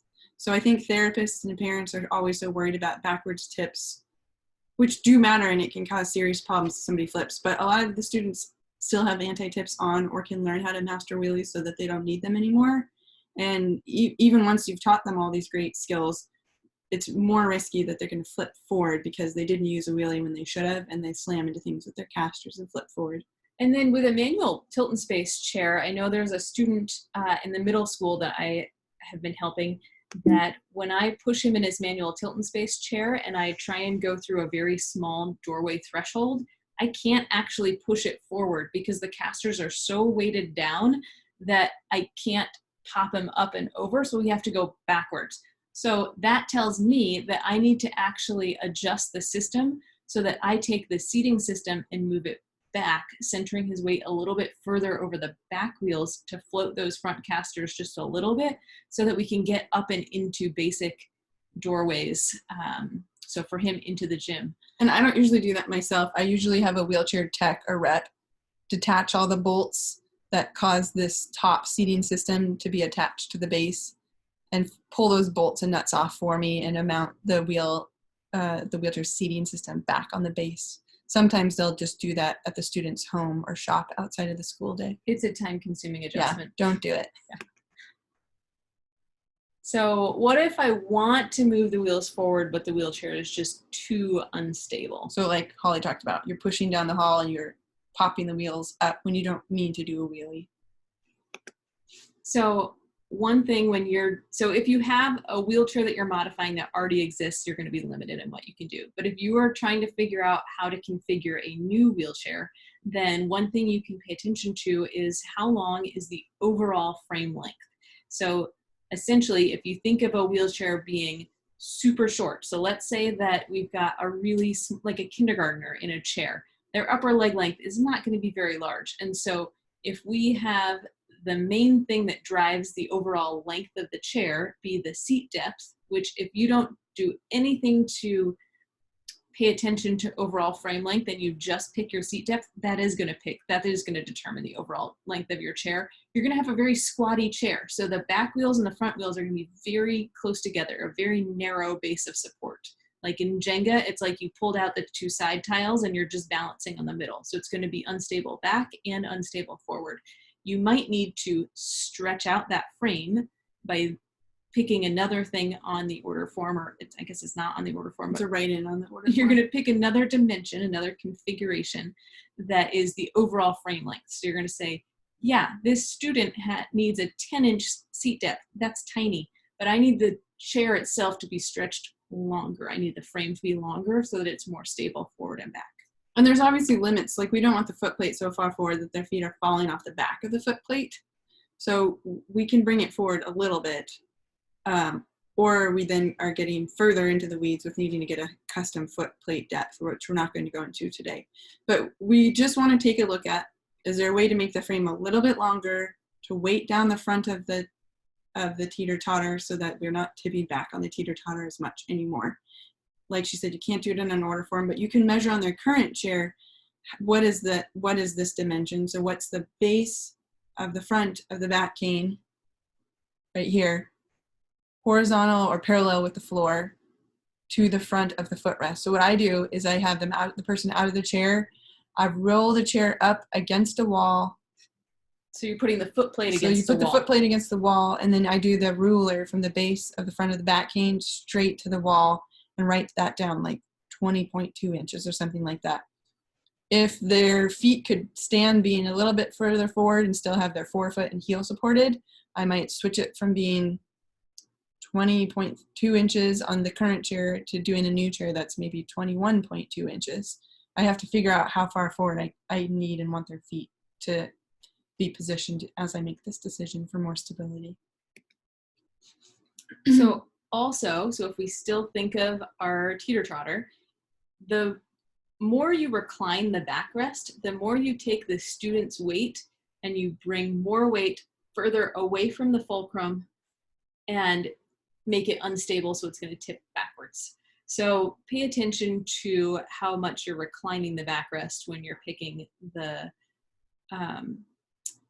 dimensions of the chair. And then also know that if you have a student that can't sit up, they need a lot of backrest recline, like for instance, someone with SMA who may not have the cardiovascular control or cardiopulmonary control to sit up and maintain their oxygen, they might need to be reclined. You're going to have to make sure that the frame itself is long enough that you can take those back wheels and put them far enough back that they're still going to be stable in their chair. And the heavier the student, the more this matters, because the heavier the person, the more mass is in their head and trunk and hips, so that reclining them makes a bigger deal. A very small child with recline, this doesn't matter as much because their trunk and head barely weighs anything, and their chair actually is the heaviest part of the system. So if you look at the backrest on the chair on the left versus the chair on the right, you'll notice there's a very big difference between them. And so the weight of the backrest is going to be, by definition, it's got to be behind the fulcrum. So you can't attach the wheels. I guess you could, but usually the backrest is going to be behind the fulcrum of the chair. And so therefore all that weight is going to be driving the chair backwards, not forwards from a stability standpoint. So the lower profile, less heavy backrests are going to be what you want to go with. And then also a lot of students will hang a backpack off the back of the chair, which if you're setting up a chair so that you're wanting it to glide and you set up the chair perfectly with the student in it, and then they get to middle school and they take some textbooks and they stick it in a backpack and stick it on the back of their chair, that's extra weight that is going to cause them to probably do some pop-ups as they're propelling. And you have two choices then. Either you say, well, in order for it to be stable, I have to move the rear wheels back and I have to compromise their shoulders, or you figure out a different place to store the backpack with the books. And so one accessory that you can order on a wheelchair that I have gotten funded through insurance, and I believe even through state Medicaid, is what's called luggage carriers. And that's what's pictured on the right there. And those flip down, they're not always sticking out like spears. Yeah, you don't have spears pointing forward always. They can fold up and be right flush against the front of the frame, but they fold down so that you could take a messenger style bag and then put it at your feet, which is actually going to allow you to have the wheels as far forward as possible because you're weighting down the front of the chair, so you can bring those back wheels forward where they're right underneath you and that your shoulders are in a beautiful spot for propelling. And others will do a hammock or a compartment underneath the seat for a book or for a laptop. It also makes it easier to reach instead of a backpack. And I know it's normal for kids of all ages to have big old heavy backpacks, and so it's hard to dissuade them and families from that normal activity. But I think one of the themes of wheelchair design is how to protect the shoulders across the lifespan, and we don't want them to be tearing up their shoulders when they're little because they just had to have a backpack like everybody else that was really heavy to the point they tear up their shoulders, and then they need to transition to getting a power chair or use a Hoyer lift to transfer or need more caregiver support, or they can't live independently, or have excruciating pain and need surgery and are on bed rest for months. The long-term ramifications are truly long-term and can really limit somebody in their adult life if we try to just not worry about their shoulders when they're little and hope it doesn't catch up with them. So even this could be a matter of taking a look and making sure that maybe they need to have books at home and another set of books in their classroom, or see what they can do electronically, and get the backpack as light as possible if they have to have the backpack, or figure out what you can get underneath the seat or in front of the seat. All right, and then children are often positioned in too wide of a seat, and then with too little camber. So let's take the width of the seat first. So a tricky thing when you're ordering a chair for someone with a growing body is knowing how wide do I need to make it now so that it actually still fits a few months down the road when they get it, and then fits for the next few years. And so a lot of the chairs have width growth potential. And so what that means is the frame itself is kind of bolted together. And so as the child grows, you can systematically widen it. Some of them don't. But what I found when I was working in the seating clinic was that I often had people coming in after having used the chair for 3 to 5 years, and the seat was still too wide for them. They still could fit a 3-ring binder next to them. And so I think we're probably often erring on the side of ordering seats that are too wide and not erring on the side of ordering seats that are too narrow. And then the camber has to do with the angle of the wheels. And so when you have a preschooler, kindergartner, first grader, an elementary school age student, then the seat itself, no matter how old the student is, you want it to be about the same width as their hips.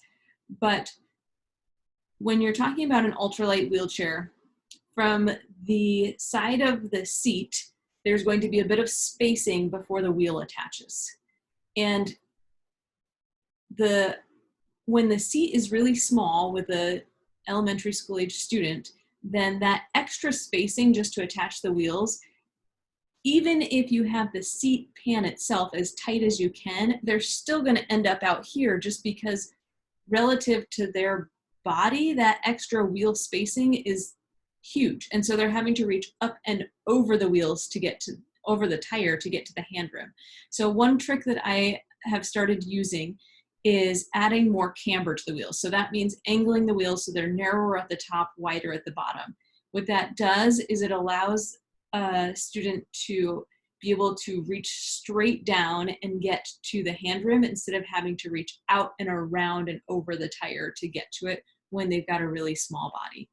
And so you're going to see a lot of camber in chairs that are sports chairs. So the more camber you have, the more stable the chair is when you're turning fast or moving quickly. And so a basketball wheelchair, a rugby wheelchair, any of those are meant to be able to spin around real fast without flipping over. So you're widening your base of support so that you can spin fast.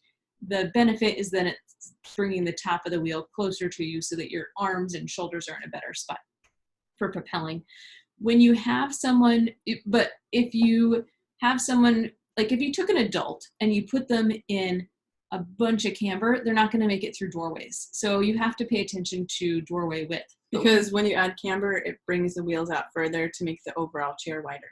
So if you have a wheelchair seat width that is 8 to 12 inches, then consider adding a substantial amount of camber, like maybe 12 degrees of camber, which is pretty significant, and they should still be able to fit through doorways. And then as the child grows and their hips grow wider, then you can back off. You can get different hardware that allows the wheels to be mounted in more of an upright position.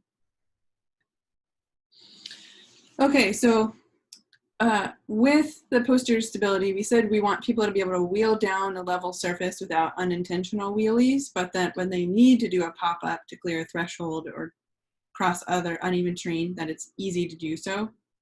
However, when you pick that stability point, there is a trade-off with the picking of the stability point to go across a level on a downhill, in that when they need to go uphill, up a ramp, up a curve, then the whole chair is being basically reclined a lot by the curb or by that ramp, and is pushing their body back behind that fulcrum. And so it can really make it hard for them to avoid tipping over backwards, or like having the trunk rock forward and backwards when they go up curbs and up hills, when their chair is set up with that perfect amount of stability for a level surface. And there's not a good solution. There's a couple of chairs invented that allow you to, on the fly, make the frame longer and shorter and change the stability point. But pediatric chairs on the market right now don't allow you to do that. So it's a matter of a conversation with especially the student and students' parents to find out, when they're outside of a level school campus, are they having to wheel up a steep driveway, pop up a curb, and are they struggling with that? And maybe you need to move the rear wheels back a little bit to allow them to handle those uphill ascent situations, even though then it makes it a little harder for them to do wheelies on flat terrain. So when you're doing your trials, before you order a new chair and you're trying to figure out what do they need, you want to make sure that you're having them show you how they push their chair on level surfaces, and then also on ramps or hills that they might encounter. Okay, briefly we'll talk about other configurations that relate to the more distal components of the chair and the chair overall, and then we'll wrap up soon with talking about some of the components that we've been ordering a lot lately. Let you start here. Okay, so like we said before, devote most of your time figuring out the seat and the back, angles and dimensions, and the dimensions of the chair that are needed so that the person can easily push the chair if it's an ultralight wheelchair. After you've done all those things, then you can start going distally without running the risk that you're gonna have to undo all of that change because you didn't actually have them positioned well. So once they're positioned with a good optimal posture for their body, then you can start spending time figuring out where the headrest needs to go to facilitate an upright head, to help them to be able to see and breathe and swallow, to figure out how far forward the footrests need to be and how high or low they need to be, and figure out their armrests, how mediolateral they need to be, how far forward, and which products they need to properly support their arms. And as you're figuring out footrests specifically, a key with kids is so many of them have very contracted hamstrings. And so you'll need to take a step back to your mat eval and take a look at how much hamstring length they have when you look at that distal configuration decision.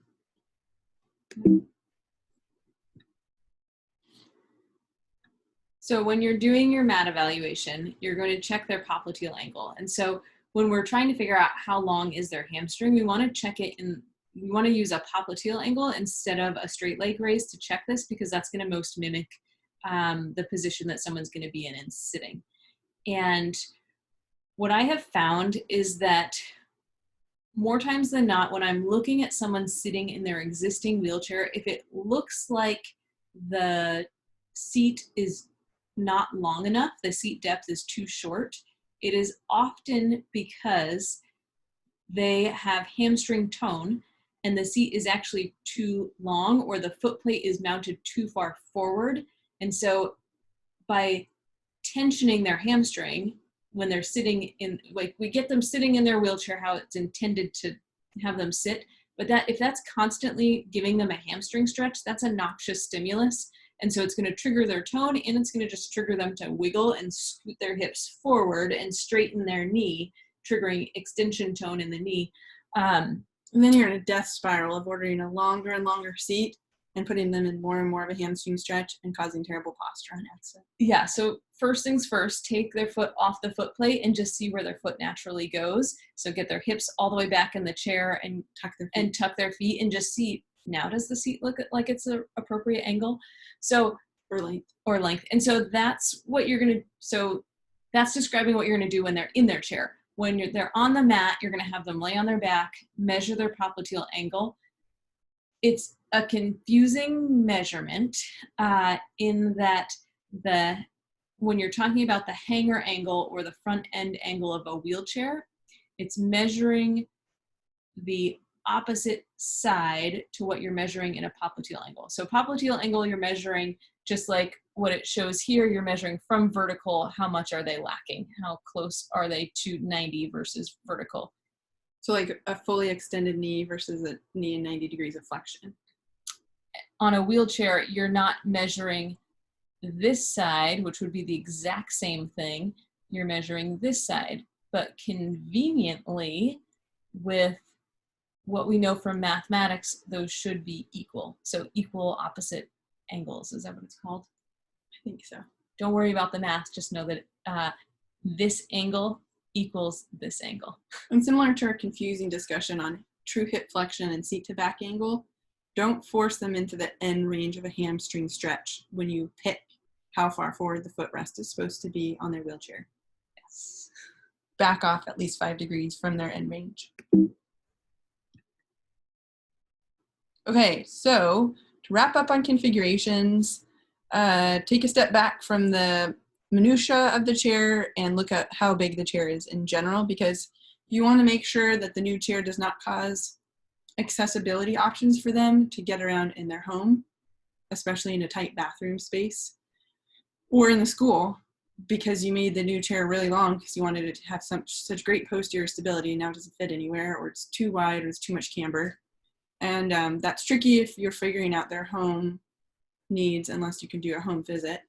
You also want to make sure they can still transport the chair, and that is crucial, especially as you're talking about going from an adaptive stroller to manual tilt-in space, or an ultralight or tilt-in space to a power chair, to have some hard conversations about what are all the pros and cons of this transition and how is it going to impact families' ability to use a standard vehicle.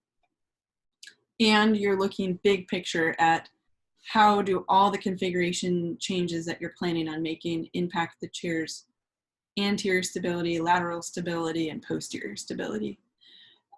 There's a couple things to consider with overall frame or chair size. For an ultralight wheelchair, that a couple manufacturers, Key and Tylite, both have free online width calculators, so you can predict how wide the overall chair will be. You plug in the type of tires you're getting, the diameter of the rear wheels, the seat width, the type of hand rims, the spacing of where they're attached. And those are decisions that you'll have already made during your order session, so you don't need to just pull them out of thin air. You plug those all in and it'll tell you fairly precisely how wide the new chair is going to be, and ask the parent to make, or caregiver to make sure that that will fit through their current doorways at home. And then, like I said before, and Holly said, the total frame, overall frame length is also crucial for accessibility and stability, and it's not on the order form. So you're wanting to make sure that you have the ATP when they call the order into the manufacturer, that they say, our target overall frame depth length is blank number of inches. Can you do that? If not, let's have a conversation with the therapist about what compromises to make to be able to hit that front of the base of the back cane to the front of the foot rest dimensional need. Okay, so we're definitely not going to talk about every single chair and product on the market. We also wanted to just encourage you to consider having vendor in services or go to classes or conferences where you can see and try out products, because I think so many people, whether it's pediatric or adult therapists, have said over the years they don't want to even touch learning about products because there's so many and they're changing all the time. But unfortunately, or fortunately, the options for smaller kids are very limited. There are not that many cushions for little kids. There's very few backrest options. There's not that many frame options. So fortunate for you, if you're worried about learning products, there's not that many to learn. Unfortunately, if you have some really complicated students you're working with, you don't get a lot to pick from with little kids. For teenagers and adults, the range of products is more widespread, but a lot of them have been go-to options for many, many years. It's very hard to get things through the FDA and get coded by CMS to be bringing in new things all the time. So actually a lot of things people have been ordering the last 10 to 15 years haven't changed that much. And when you want to try, or when you want to order a product, like we've said through this whole talk, trying it out is key. You're not really going to know if it works, and the ATP is not going to know either unless you have a chance to try that specific dimension and or product. Okay, so one product that we both really like is called the Freewheel attachment. And this is, Elisa will scroll over, it's the wheel that is in the front that lifts up the front casters of a manual wheelchair. So the freewheel attaches to the foot plate on most chairs. It can also attach to lower frame tubing if there's not a solid foot plate in the center. It doesn't attach to every type of tubing, and so you'd have to check and make sure that it is compatible with the ATP should look that up for you. Yeah. Someone else will look that up for you. But what this does, the freewheel lifts up those front casters, and so it makes it substantially easier to propel over grass, gravel, a playground, snow, so you don't have to do wheelies to get over it because those front casters are already off the ground. And you can even go over some smaller curbs because you're extending and weighting down the front of the chair, so that's a lot less likely to flip over backwards. So sometimes people can go down curbs without even having to use a wheelie a lot more safely with a freewheel. And so this is something that is often covered by insurance. If I am ordering a new ultralight wheelchair, then I am always asking the question, is this something that would be covered by their insurance, and is it something that would be useful to them? Including, you could justify having them put it on the chair if there's a fire drill or another emergency where they have to cross the playground, or even if they just need it at recess to be able to participate with peers. All right, and then for backrests, there are 3 go-to backrests that we have used over and over again that we just want to highlight here. So the one on the left is the Matrix E2. It used to be called the Matrix Elite Deep. They have just sort of rebranded, so this is something that we just learned at the International Seating Symposium a few weeks ago. This is a really comfortable backrest for most people. It's a really durable backrest, and the nice thing is the contouring built into the sides. You can get a Matrix E2 backrest both with that deep contouring on the side and without. So often our students have swing away laterals. So they have lateral supports that come in, you push a button, it swings out, it's easier to get out of the chair. Swing away laterals, the hardware is notorious for loosening, and then they're pivoting out of the way when they're not supposed to be. Or digging into their arms. Yeah, they're hard. And they add a lot of weight to the chair because there's extra nuts and bolts actually holding them onto the chair. And so the Matrix Elite Deep or Matrix E2 is a nice go-to backrest to just try out and see if it works with your students. A very similar backrest would be a Roho Agility backrest, which is the one in the center. You can, with both the Matrix and the Roho backs, you can get them in several different heights and widths, and then also different depths of contouring on the side. So with Roho, you can get a deep version, a medium version, and a very minimal version. The Roho is nice if they have a very bony spine because you can get an air insert right along the spinous processes to make it so that their skin is protected there. And then finally, the one on the right is a Verilight Icon Low backrest. This is just, it uses the technology of a camping mat. So Thermarest. Yeah, Thermarest mat where you've got foam and air. So when you open the valve, air rushes in and expands the foam, and then you close it, and then you've got kind of a nice cushiness. So you can change the inflation level in this cushion, which is really nice for comfort, and a super easy adjustment to make. It also, the hardware allows you to move it forward, back, and adjust the angle on all 3 of these but pretty easily. And what I like about the Verilight Icon Low is that it's a really low, compact backrest. The Matrix E2 you can now also get in 6 inches tall. The Verilight you can get as low as 8 inches tall. I find that when I have an active wheelchair user who's propelling their own chair, I often want a 6 to 8 inch backrest for even adults. So it's hard to get a pediatric backrest that is low enough. These are some of the lower backrests on the market. And then with headrests, an occupational therapist in Denver named Michelle Lang has very helpful, comprehensive webinars on headrest selection for people with more complex head positions. So I would definitely recommend checking out her courses if you're struggling with positioning somebody's head.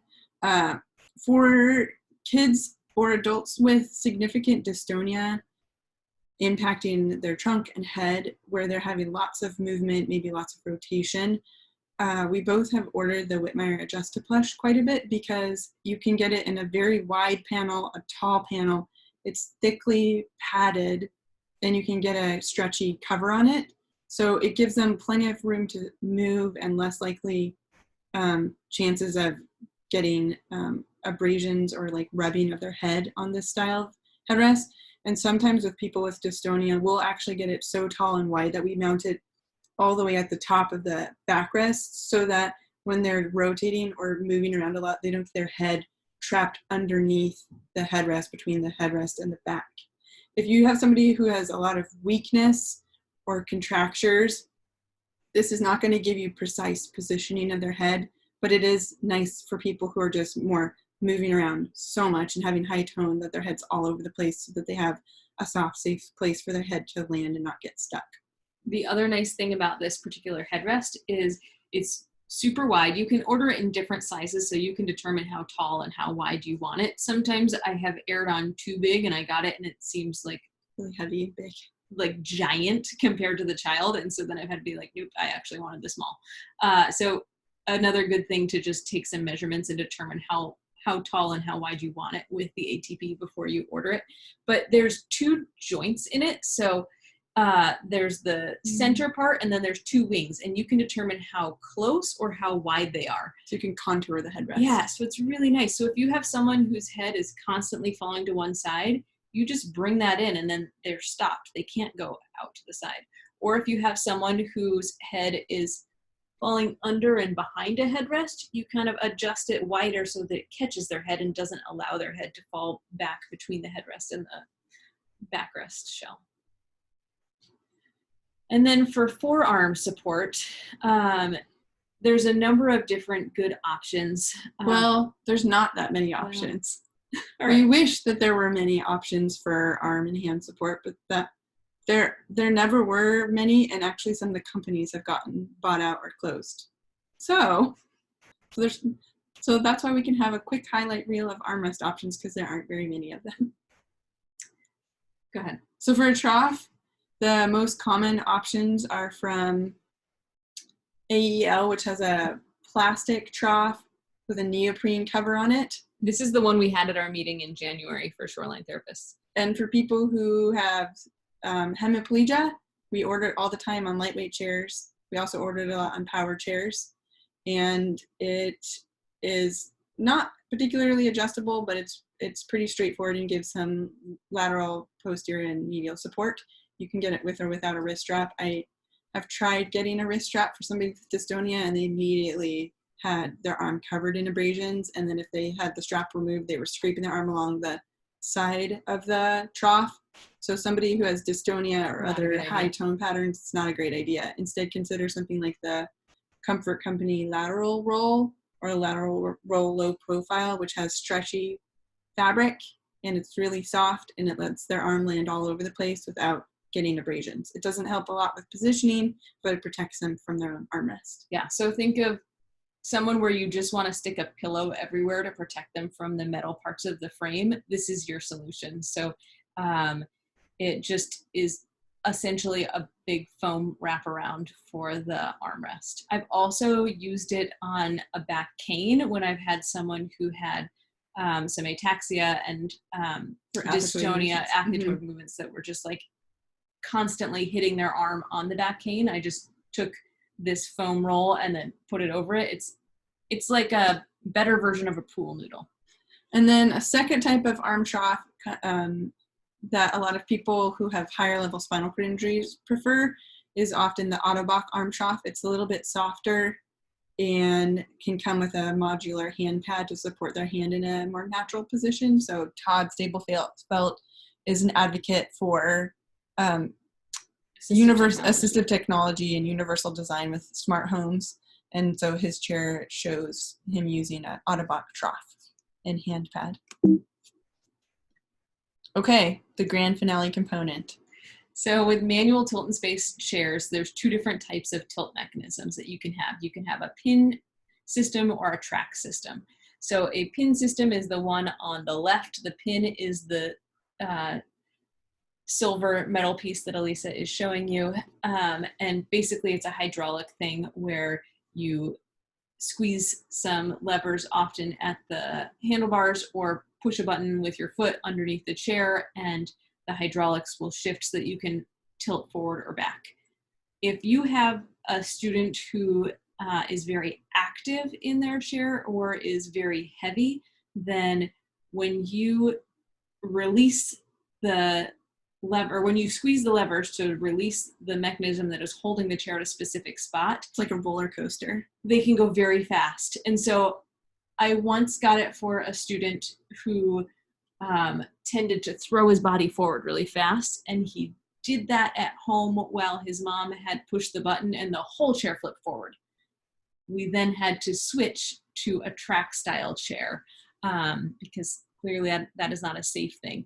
I've also had, as when children are smaller, the pin system is really light. It's a really nice, it's a lighter chair. So if you have to pick up the chair and carry it upstairs or load it in and out of your car, having a chair with the pin system It's light and much more collapsible. Exactly. So it's really nice, especially for really small children. It's easy to control them with the hydraulics. When they get larger, like middle school, high school, it's not a good time to have someone with a pin system often, because just controlling the weight of the student, even if they are totally still, like let's say they're fast asleep and they're still, just when you hit the button to release, you have to control all of their weight from coming forward.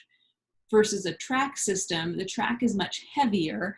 These chairs are much more bulky, it seems. This is the tilt system here, and so always their weight is balanced over the center of the track, and so you never have to control their weight. You don't have to be strong as a caregiver to control it. They're going to stay centered. You just kind of roll them. It can, with time, get sticky, and so then you have to lubricate it so that they can still slide. But in general, that's the difference between the two tilt mechanisms. So you've made it through. Since we have really been delving into wheelchairs, we've made this presentation a lot longer than planned, but we hope that you have some good reminders, if it was all old material for you, or some ideas of things that you can start trying out with your students, and that you see picking components and configurations as part of a full-blown series of steps to modify or order a new wheelchair that always needs to start with a really thorough OT or PT wheelchair mal-evaluation. And we also want to just empower you to use your knowledge of the student and your clinical expertise to have a voice in the process of ordering or modifying a wheelchair for a student, and not to be deferring to the ATP to figure it all out, because they have a different set of skills and they can't comprehensively meet the needs without your input, or deferring everything to an outpatient or hospital-based clinic. Because again, you often have more time with the student and see them in more of a real life context. And you're going to be the one who's the expert on how their ability to maneuver around the school and through the school is impacted both with and without their equipment. And so you're going to be the one that knows how is this piece of equipment impacting their participation and their accessibility, and where are they getting stuck. And so even if you don't know what the solution is, you're needed at the table to at least say, here's where we're getting stuck. What can we do to fix this? And then lastly, for somebody who's using a wheelchair for a lot of their day, a wheelchair is their primary environment, and it's the primary means that they can be active, be mobile, take care of their own self-care needs, and participate with their peers, participate with their family and friends at home and in the community.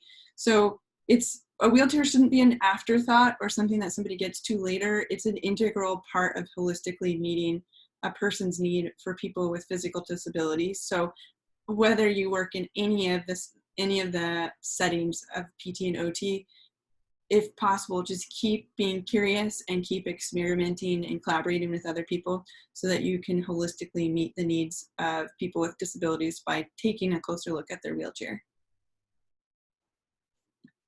So if you have questions, feel free to email Holly or me or call us, or we're also happy to do more presentations or to have some Zoom sessions as we keep learning how to use Zoom to talk through some of this content.